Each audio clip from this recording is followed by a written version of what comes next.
শেষ ঠিকানা যদি 3.5 হাত মাটি হয়, তাহলে কিসের তো ক্ষমতার দাপট?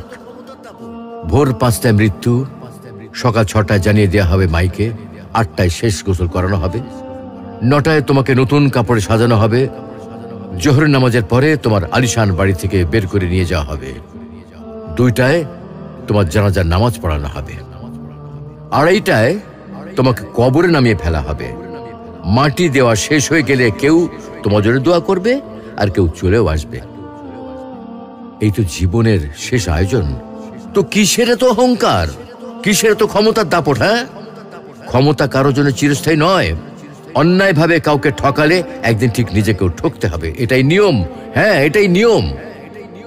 ভোরের সূর্যোদয়ের আলোতে যে পৃথিবী আলোকিত হয়, সন্ধ্যার সূর্যাস্তে তা আবার হারিয়ে যেত দেখি। অসত্য দিয়ে সত্যকে কখনো ঢেকে রাখা যায় না। প্রকৃতি বড়ই নির্মম। কবে কখন কোথায় কার উপর আঘাত হানে তা একমাত্র উপরওয়ালাই ভালো বলতে পারেন। অহংকার আর দাম্ভিকতা পতনের লক্ষণ, তাই অহংকারী না হয়ে সহনশীল হন। ক্ষণস্থায়ী এই দুনিয়ায় কেউ চিরস্থায়ী নয়।